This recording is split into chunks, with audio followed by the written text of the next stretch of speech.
नमस्कार दोस्तों, एक्सीड के यूट्यूब चैनल में आप सभी का हार्दिक स्वागत है।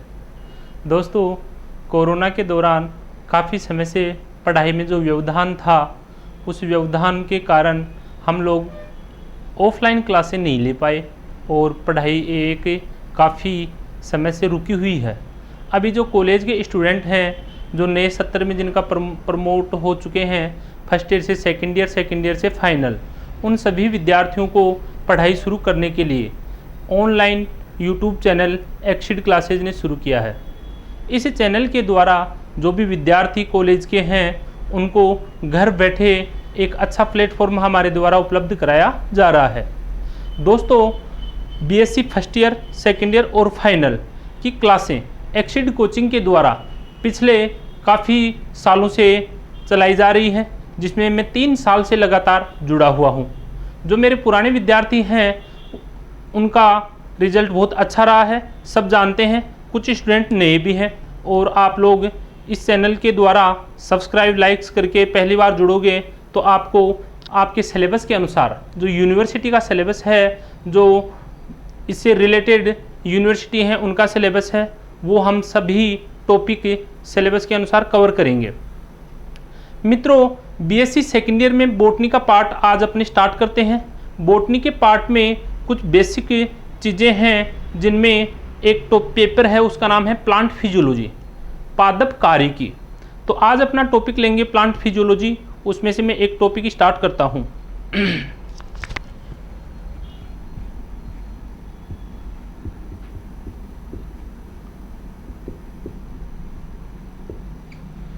प्लांट फिजियोलॉजी के अंदर मित्रों, पादप जगत के अंदर जो पादप की क्रियाएं हैं, वो क्रियाएं शामिल हैं। उन क्रियाओं के अंदर पादप किस प्रकार से अपनी मेटाबॉलिक एक्टिविटीज़ या मेटाबॉलिक जो उसकी प्रोसेस है, वो किस प्रकार से संपन्न होती है।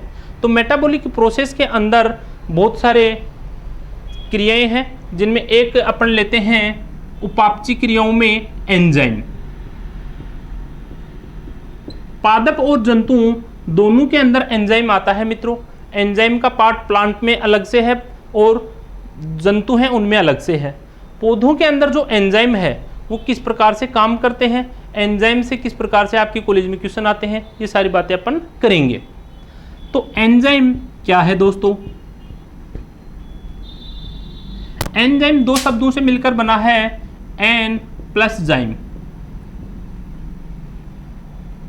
दोस्तों, ये कोशिका के अंदर उत्प्रेरक की भांति कार्य करते हैं, कैटलिस्ट की भांति कार्य करते हैं और कोशिका की क्रियाओं के लिए, कोशिका के लिए अत्यंत आवश्यक होते हैं।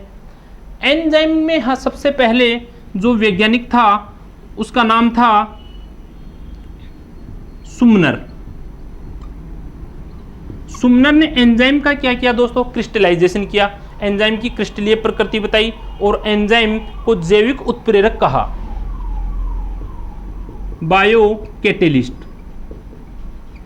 तो एंजाइम क्या है? एंजाइम जैविक उत्प्रेरक है।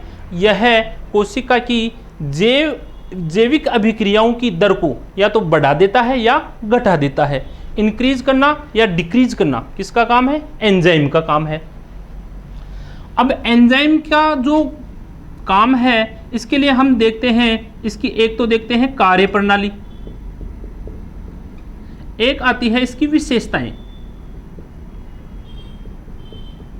तीसरा इसका आता है कार्य प्रणाली, विशेषता और तीसरा आता है वर्गीकरण। 3 चीजें इस चैप्टर में अपन देखेंगे। एंजाइम की कार्य प्रणाली, एंजाइम की विशेषता और एंजाइम का क्लासिफिकेशन। ये 3 चीज़ें इंपॉर्टेंट है इस चैप्टर में। तो एक एक चीज़ अपन इसमें देखते हैं क्रम से।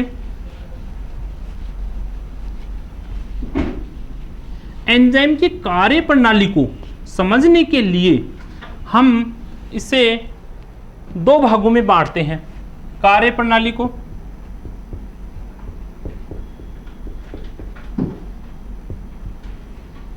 एंजाइम की जो कार्य प्रणाली है, वर्किंग है, इसको 2 भागों में डिवाइड करते हैं। सबसे पहले भाग के अंदर जो आता है वो है एंजाइम क्रियाधार का निर्माण। दूसरे में आता है सक्रियण ऊर्जा में कमी।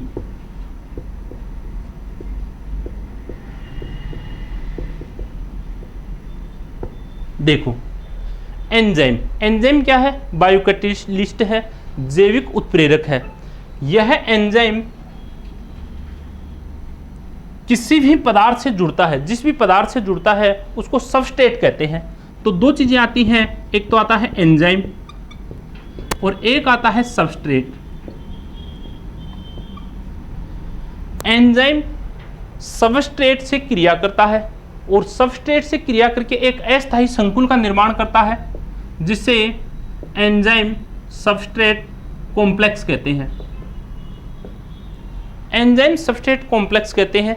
इस क्रिया विधि को दो सिद्धांतों के द्वारा समझते हैं। पहला सिद्धांत है इमिल फिशर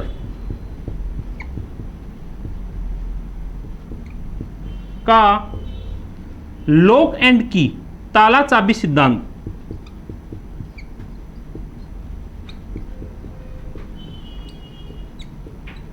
इमिल फिशर का ताला चाबी सिद्धांत। दूसरा आता है कोसलैंड का प्रेरित आसंजन सिद्धांत।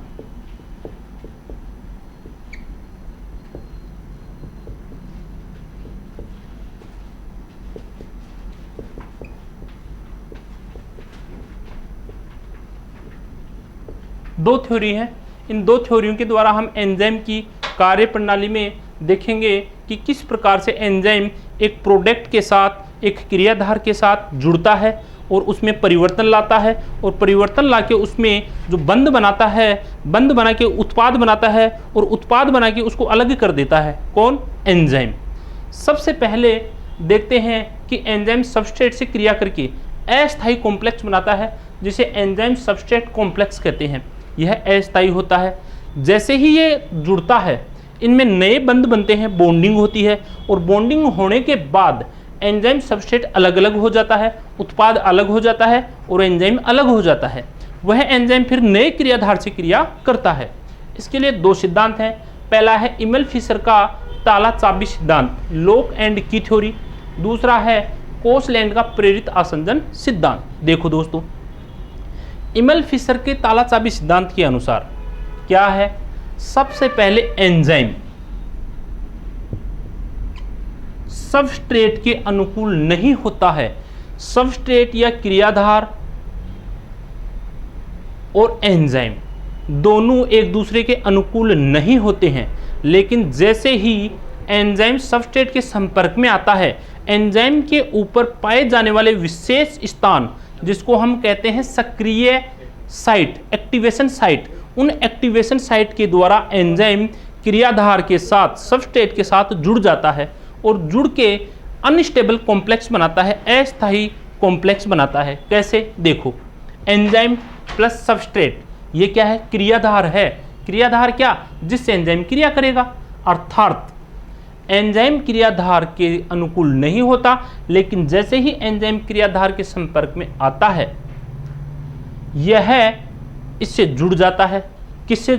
सक्रियण स्थल से, एक्टिव साइट से। एंजाइम के ऊपर एक्टिव साइट पाई जाती हैं, सक्रियण स्थल पाए जाते हैं, उनके द्वारा यह क्रियाधार से जुड़ जाता है। एंजाइम और क्रियाधार के बीच क्या बनते हैं? बंध बनते हैं। एंजाइम सबस्ट्रेट से जुड़कर एंजाइम सबस्ट्रेट कॉम्प्लेक्स बनाता है, यानी आपका एंजाइम और क्रियाधार दोनों एक दूसरे के पास में आते हैं। पास में आके दोनों एक दूसरे से जुड़ जाते हैं और जुड़ के अस्थायी कॉम्प्लेक्स का निर्माण करते हैं। अब यह कॉम्प्लेक्स आगे चलकर अलग हो जाता है, जिसमें एंजाइम प्लस प्रोडक्ट अलग अलग हो जाते हैं। यानी यहाँ रासायनिक अभिक्रिया होती है और रासायनिक अभिक्रिया होकर उत्पाद बनता है। उस उत्पाद को एंजाइम अलग कर देता है और स्वयं मुक्त हो जाता है। तो इस प्रकार यहाँ जिस प्रकार एक ताले के लिए एक चाबी होती है, उसी प्रकार एक क्रियाधार को एक विशेष प्रकार का एंजाइम ही क्रिया करता है। एंजाइम और सबस्ट्रेट, यानी एक ताले के लिए जो विशेष चाबी होती है वह ताला या लॉक वह की खोल सकती है, उसी प्रकार एक विशेष एंजाइम एक की भांति सबस्ट्रेट कॉम्प्लेक्स से क्रिया करके यहाँ प्रोडक्ट बना के अलग हो जाता है। और यह सिद्धांत दिया किसने? एमिल फिशर ने, इसलिए इसे एमिल फिशर का ताला चाबी सिद्धांत कहते हैं। एक ताला क्या है? लॉक। चाबी क्या है? की।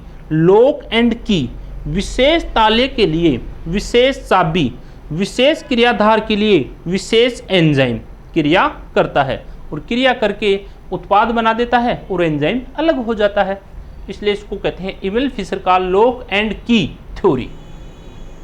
दूसरा सिद्धांत है कोसलैंड का प्रेरित आसंजन सिद्धांत। क्या है देखो बताते हैं।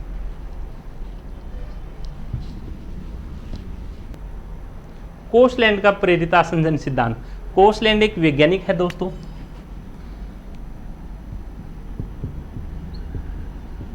इस कोसलैंड ने अपना सिद्धांत दिया जिसे कोसलैंड का प्रेरित आसंजन सिद्धांत कहते हैं, कोसलैंड इंड्यूस फिट थ्योरी।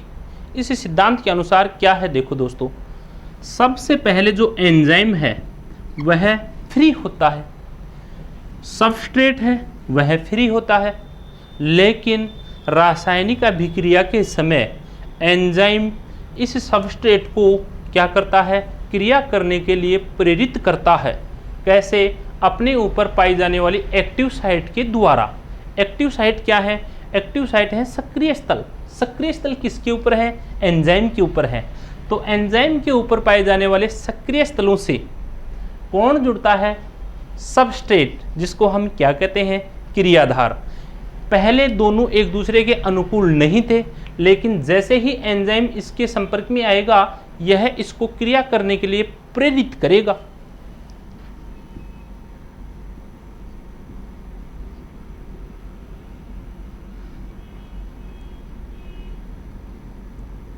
एंजाइम और सबस्ट्रेट दोनों विशेष बंधु के द्वारा एक दूसरे से अटैच हो जाएंगे और अटैच होने को कहते हैं इंड्यूस, प्रेरित, इसलिए इसका नाम हुआ प्रेरित आसंजन सिद्धांत।